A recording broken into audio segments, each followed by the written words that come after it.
TV's always been the king. It's just a different experience. It's been harder to measure, and now with connected TV and so many people connected through streaming services and whatnot, and that being measurable, you've got the ability for everybody to play in the TV world. So you've got the measurability of traditional digital, if you will, and the experience from the user standpoint of sitting back and watching a full-length film or a series that's really interesting. You just don't get that same experience in the smaller screen. So I think that's the biggest change in the last 10 years or so. And I'm glad it's here. It's great. You are listening to Power Marketing with Kevin Lee. Kevin and his agency DOOH have helped thousands of businesses win through superior marketing, as have his books, articles, speaking engagements, and the E-Marketing Association Power Marketing podcasts. Here's Kevin. Hi, I'm Kevin Lee with the E-Marketing Association. Spend most of my week also running an agency, DOOH. Also have a brand and a nonprofit. Bunch of different hats that I wear, but the commonality is digital marketing. So super excited to be chatting with Dave Gwozdz today, who is the Chief Revenue Officer at Spottail. So first question really is, you've been involved in digital for a long time, going way back to the DoubleClick days. And so I'm curious what the catalyst was for you to choose to take on the CRO role at Spottail. Yeah, great to be here, Kevin. Thanks for having me. It's a good question. So I was in the digital advertising space a long time ago, kind of at the advent of online advertising. Print before that, but always been involved in advertising. But when digital kind of took off in the sort of mid 90s or so, I was really excited about what the possibilities were.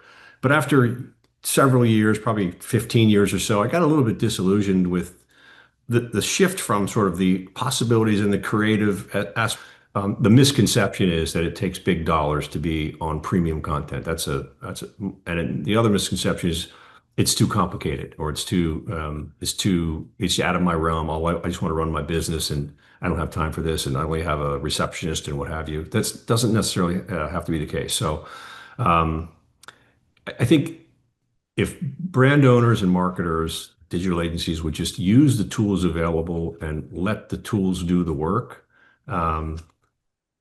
a lot of that misconception of CTV or multi-channel, omni-channel advertising, it just doesn't have to be so overwhelming. It's actually, and again, that's another reason why I came back in to this industry, because I'm really excited for the little guy and what they've created at Spottail Digital.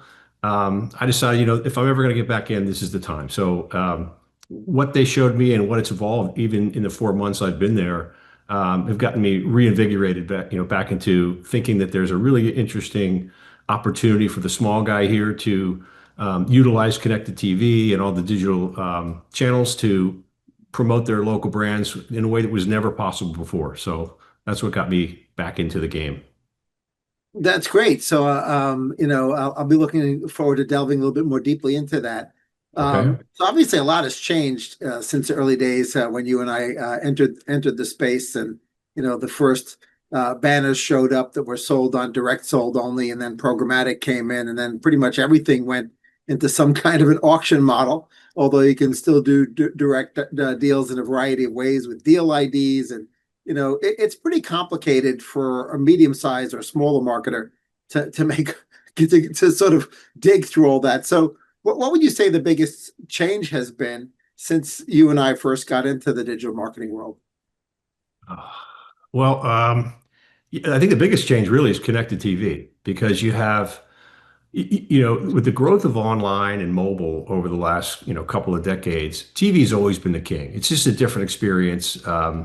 It's been harder to measure, and now with connected TV and so many people connected through streaming services and whatnot, and that being measurable, you've got the ability for everybody to play in the TV world. So you've got the measurability of traditional digital, if you will, and the experience from the user standpoint of sitting back and watching a full-length film or a series that's really interesting. You just don't get that same experience in the smaller screen. So I think that's the biggest change in the last 10 years or so. And I'm glad it's here. It's great. So yeah, that's a great point. Follow-up question to that is, it's interesting since the early days of when I got into digital, video was existed only initially in traditional broadcast, right? And it was always aspirational for businesses to say, if only I could be on TV, right? Because Right. that's where they could Right. story tell. And the way you're describing the catalyst for yourself and is that CTV is really that game changer, right? Where the folks who could never really think about doing video advertising before, it's now within their reach. Is that a great way of categorizing it? I think that's a great way to categorize it. It's not just within their reach, though, from a technology standpoint. Early digital video was still a big marketer's game, right? But now with all the technology and all the audience segments and all the geo targeting and different ways you can kind of slice and dice the available inventory through programmatic, it's kind of an equalizer that the small local brands and franchises and what have you that didn't have a chance to advertise on the big screen. um, I should say the television screen, not the big screen, but the television screen. They now have a chance. They don't need unlimited budgets. They don't need, huge programmatic staffs. I think it's a great equalizer, the way we are now from a technology standpoint and sort of the ease of use, I guess, for smaller brands to play alongside the big guys. And as a consumer, you just sit back and watch your program. You don't even know the difference. And how these ads are appearing to you. So I think it's great. Yeah, for sure. Obviously, the gigantic platforms have a disproportionate share of overall marketing budget, and probably even within the SMB space as well. And a lot of them are saying that the marketers or the agencies should trust them on everything. Trust them to do the media allocation. Trust them to do the creative. Basically, even now AI-based creative, where they're dynamically creating stuff. So, in your opinion, how much control should media buyers, whether they're at agencies or direct in the SMBs, give to these platforms? Yeah, that's becoming more and more interesting every day. The way, how do you use AI? Do you run from it? Do you embrace it? Um, for instance, Spottail has quite a bit of AI built in, and we tend to think that it's a technology that should be leaned on, in terms of media planning, media buying, allocation to some degree, just trying to help figure out where the right audience might be and how to set up an ad campaign.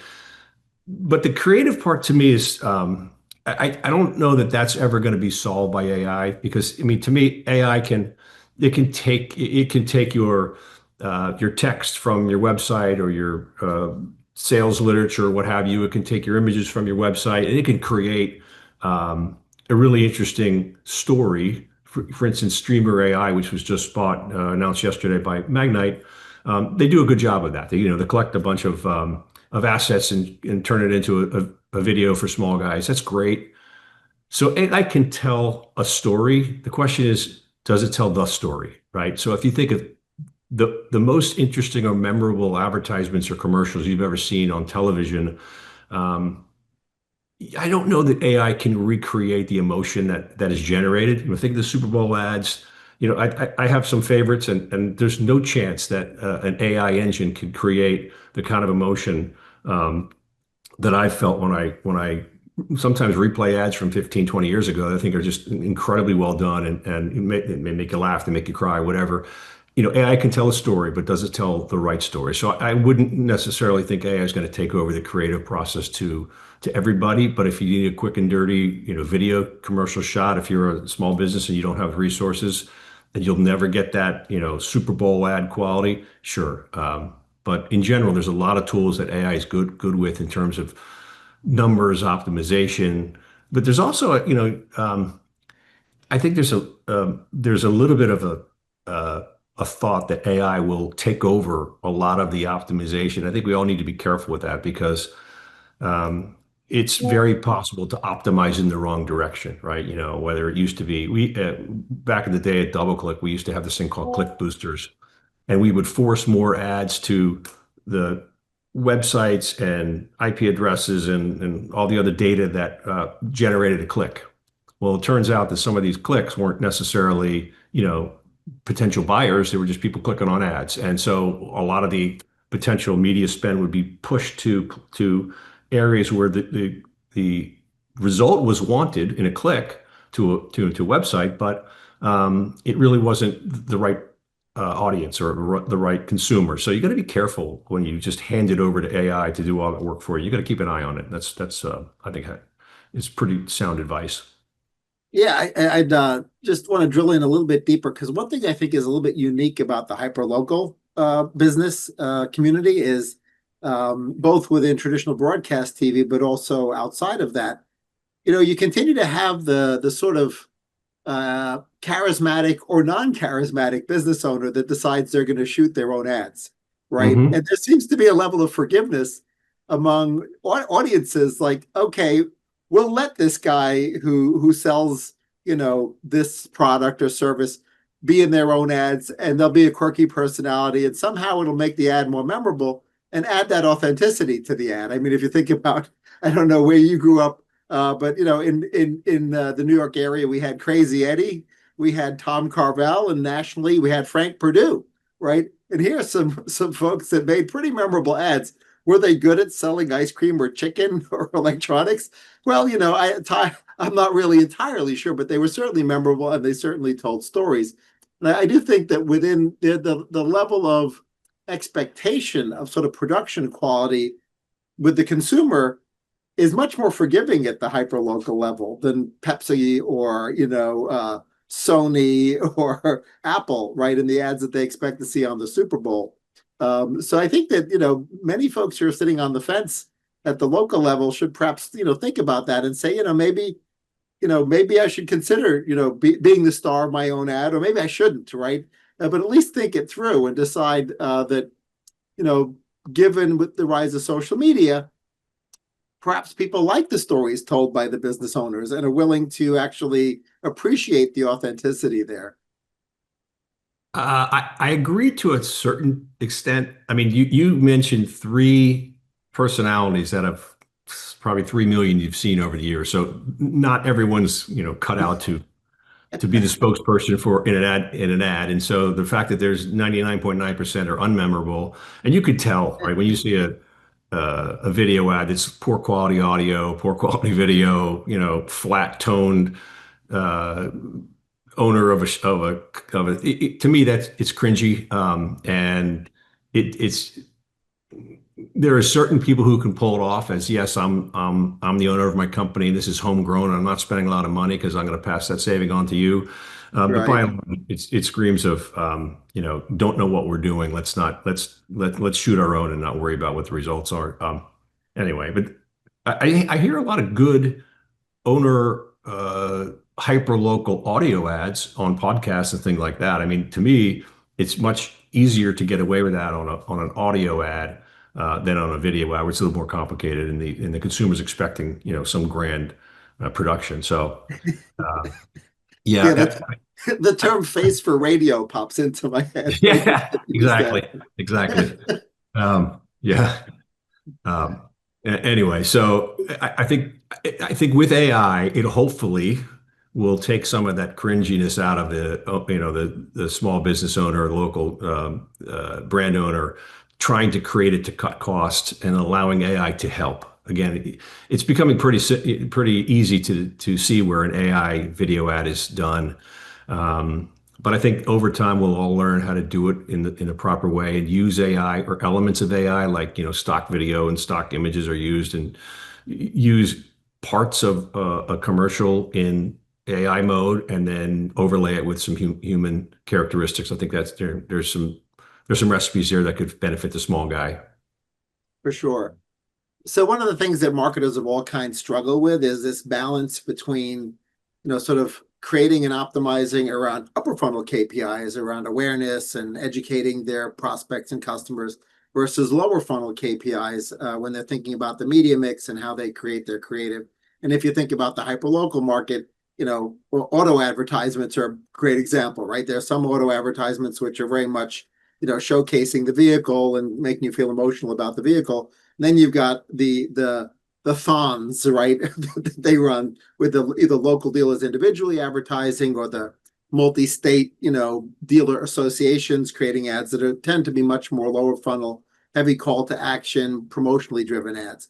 So how Yeah. should marketers balance that as they think about using CTV effectively?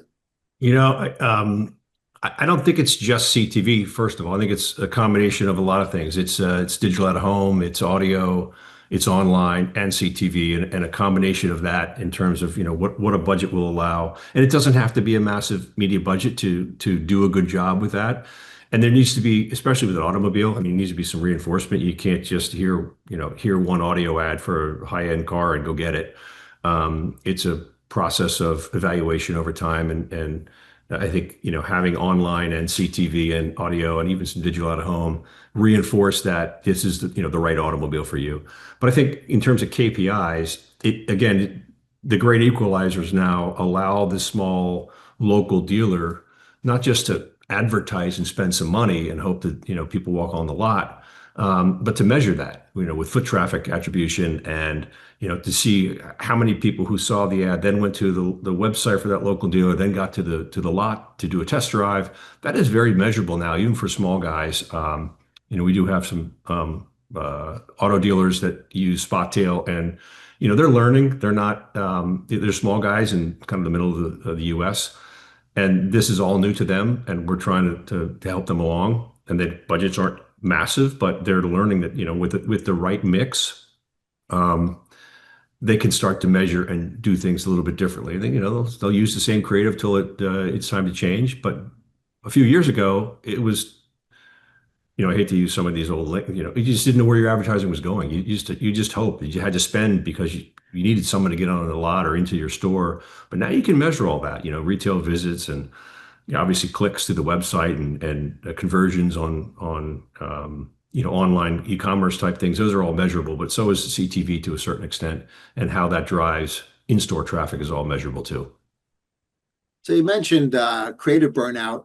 So how should people be thinking about creative rotation and creative burnout as they try to build their media mix and layer in out of home and CTV and all the other various channels? I'm the wrong guy to ask, to be honest with you. It used to be this. I'm not going to blame anybody, but there was this phenomenon in early online advertising where after you showed your ad 2 times, the click rate used to go down, and so some brilliant mind went on the press tour and said, stop showing your ad after 2 times because your click rate's dropping. And that went against everything that every marketer had ever, talked about in brand reinforcement. And it also was, as an ad seller, it was hard because people would frequency cap at 2, and you'd have to go find some more inventory, and it was a disaster. So I didn't like that, pseudo-scientific analysis of creative burnout.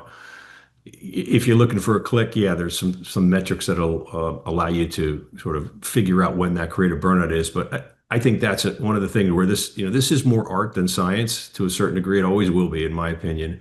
So it's a gut feel from the creative team. From, if you're looking at the sales ledgers, when are sales most likely to happen, least likely to happen, and does creative have anything to do with that? That's out of my realm. I'll leave that to the experts, but I don't think it's a scientific. I could be wrong, but I don't think it's as scientific as people would guess. Because think about it as a consumer, how many times do you hear or see an ad or see a billboard or whatever, and it's just you have no interest in the product until you do. And what was the reason that you did? And what was the reason that you decided to look further?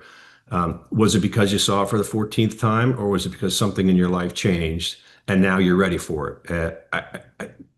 Those are the kind of things that science, to me, will always be, a guessing game. I don't know how much, B2B marketers are also embracing your platform or embracing CTV, but should they be thinking about media mix differently than the B2C advertisers that typically do marketing using video and CTV? I mean, if the question for Spottail, it doesn't really matter, B2B, B2C, it's an advertising platform that connects buyers and sellers in a very complex and complicated way, but delivers it simply. And that sounds like a sales pitch, but as a B2B marketer, you're still your consumers are still consumers, right? Whether they're a business or a consumer. I'd say we tend to be more B2C in terms of the kind of advertising that flows through, just because that's kind of how we're viewed. Doesn't mean that B2B wouldn't be successful. And a lot of the targeting is, especially in CTV, it's more the household level. So that kind of, in a sense, disqualifies the B2B. However, if you look at the history, and I watch a lot of golf, and I've always kind of scratched my head of why, SAP and IBM, and why do they spend millions of dollars on B2B advertising to the corporate execs on a golf tournament? And it's just reinforcement that we're here for you. We have, the team behind it, our technology, and we'll help you. And they know eventually it may not be the CTO watching, but someone's going to make a decision at that level. So I think, Spottail and any other platform like that, there's got to be some kind of a mix between all of the channels available, not in every, gaming website or Hallmark television type TV show, but if you pick your audience and your product right, and you're advertising on, PGA or NFL or what have you, ESPN, in addition to doing some audience targeting or occupational targeting, it's not going to be perfect, but you're going to be able to do a really good job without a national, broadcast type budget, and still be able to reach the right decision makers at the high level. So, and B2C is easier. I mean, much easier. Great points. Are there some common problems that marketers are facing when they're doing programmatic that they need to solve? Perhaps you guys help them solve it, but just in general, problems that you think are consistent. Yeah. I mean, there's a lot of noise. Everybody seems to be, and this is one of the things that I really fought when I was running a company called Mojiva. Everybody was claiming they did everything, and it's just hard, if you have a really good technology that actually does what you say, is to go out to the market and say, no, we actually do what everyone says to do. So I think as a marketer, you need to talk to a lot of people. You need to try a lot of things. Don't believe everything you see or hear, and test it out. I mean, honestly, it's very easy to make a claim. So I think the noise is a problem, number one. Another challenge is the complexity. If you really think about it, doing programmatic advertising is very complex, and a lot of marketers tend to think that they need large teams of programmatic specialists to understand it and pull the levers. And in some instances, depending on what their marketing needs are or what their strategy is, they do need some really scientific specialists or programmatic specialists. But for the most part, the technology in general is becoming easy enough that you don't necessarily have to be pulling your hair out to figure out how to get the right ad in front of the right person, and you don't necessarily need a big in-house team. As a matter of fact, one of the things that I see out in the market is that it's becoming, if not quite self-serve, then close to self-serve to a lot of degrees, where you can self-serve yourself ads on premium content, and that was never before available. It was just impossible. What are the problems? Just keeping up with the technology, how to understand AI, and I don't know if it's a problem or more a fear. Is my job going to be here? If I'm on the creative team, is AI going to take my job? And do I need to be here? I did actually have a conversation with a buddy of mine who was with a digital marketing agency. They have like 15 media planners, and I showed him what our interface could do in terms of media strategy and planning, and you could just tell. He said, it takes our guys hours and hours and hours to create a media plan, and AI does this in six seconds. It's just, there are going to be some, I don't want to say casualties, but there's things that are redundant if AI can do, if there's so much data out there and it takes human beings a long time. So I don't know if it's a problem or a challenge more. How do you understand what AI can do in your sort of media marketing strategy, and where do you draw the line between humans and what they're capable of doing, and what can be done quickly by the technology? Yeah, I think there's still that art though. I mean, you still need creative minds, and I think the problem may be finding people that are creative enough, and or that have the ability to withstand looking through, reams of data and reports and trying to figure out sort of, what levers to pull from a programmatic strategy. I mean, to me, that was always, I just scratched my head how some individuals can sit and just look at Excel spreadsheets for hours and hours and hours and try to figure out, where to spend media dollars. That's becoming easier, but it's still a grind. So I think some of the problem is going to be hiring people, that are willing to look at the data and understand the data and then make media recommendations based upon that data. So Great. What are some of the biggest misconceptions you think marketers have when it comes to running ad campaigns, particularly CTV, since there's been a lot of innovation there?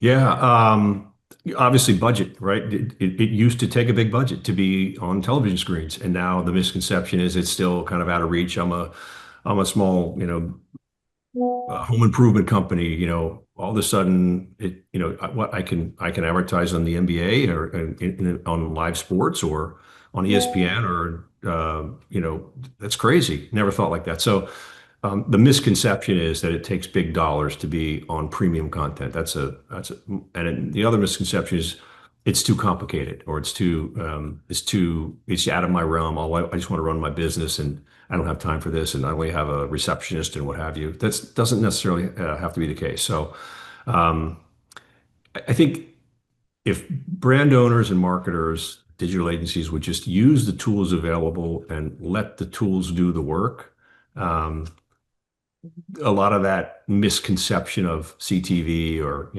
multi-channel, omni-channel advertising, it just doesn't have to be so overwhelming. It's actually, and again, that's another reason why I came back in to this industry because I'm really excited for the little guy, to be able to compete. And that said, I think the technology still has some learning to do. I mean, I watch a little television now and again in the evenings, and I've got my share of Spanish language ads, and my Spanish is horrible. And I'm thinking, okay, someone's got me pegged as a Spanish speaker, and that's wrong. So how many times were we right, and how many times? And it wasn't Spottail that served that ad, just for the record. But it just we're not perfect, but it's somebody out there with some Spanish language, desires was able to put together an ad campaign, serve it up programmatically, excuse me, to my zip code.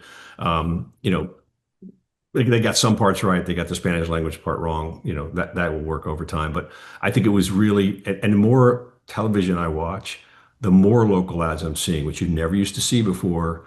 They're not as entertaining as some of the national brands, but it's good to see some variety and good to see some local guys. And actually,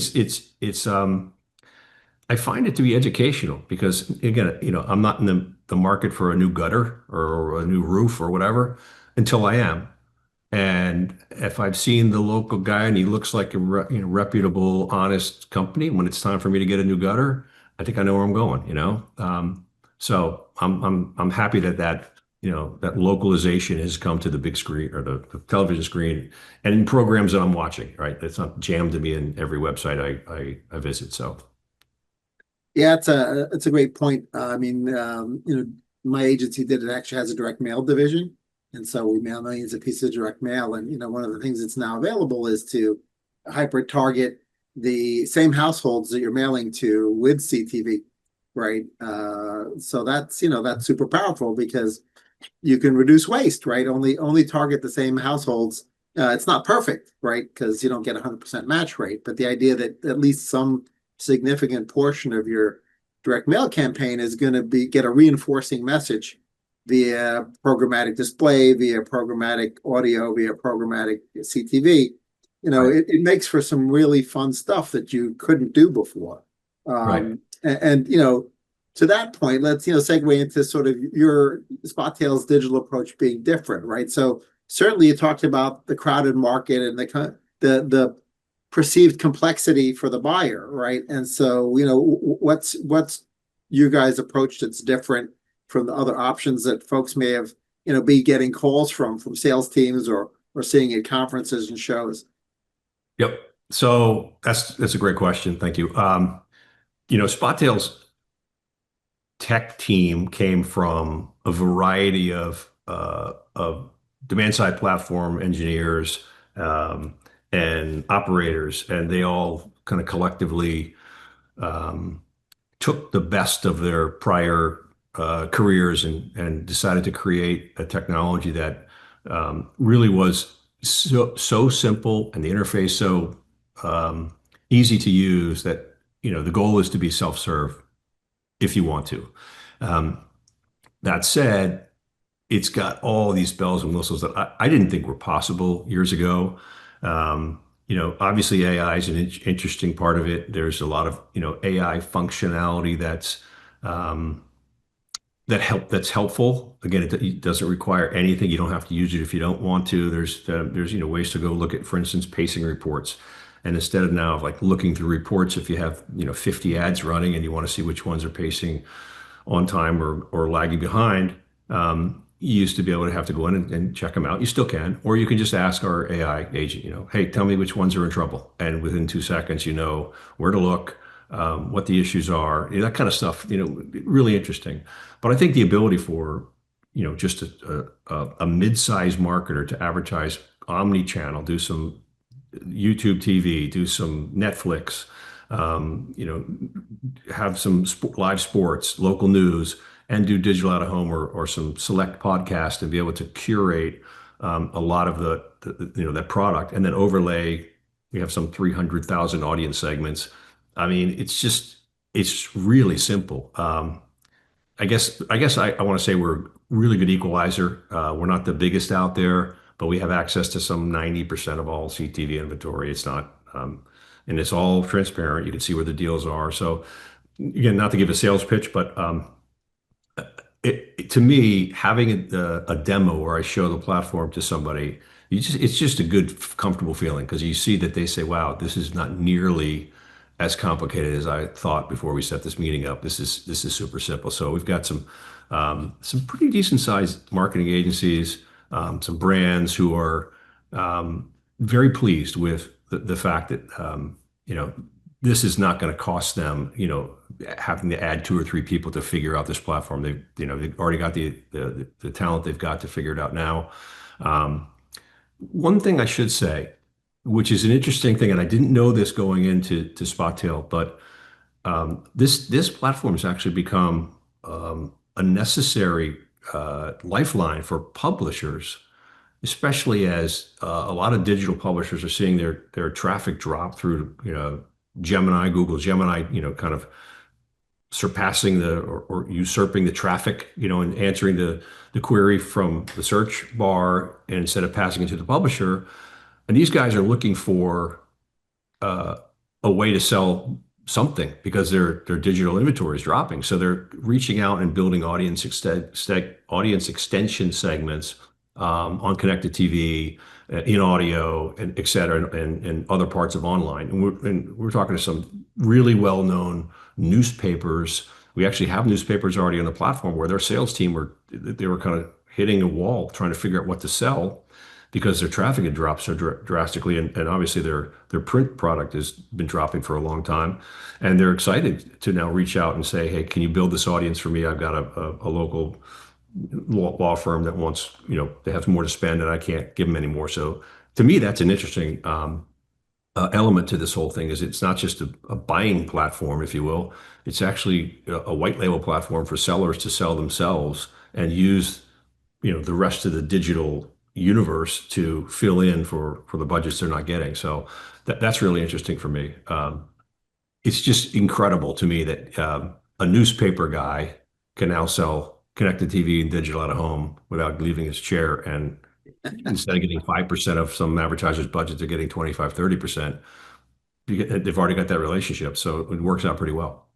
Yeah, that's a great point on audience extension. Well, yeah, thanks so much for sharing all the tips and strategies, and look forward to continuing to watch the platform grow and expand as you guys add more and more features over time. Thanks, Kevin. Great to see you. Kevin Lee's Power Marketing is available on all your favorite podcast networks. Kevin loves helping businesses excel at marketing. Having marketing challenges? Just like Santa in the Miracle on 34th Street, if Kevin can't help you, he'll know someone who can. Find him on LinkedIn, subscribe, or follow.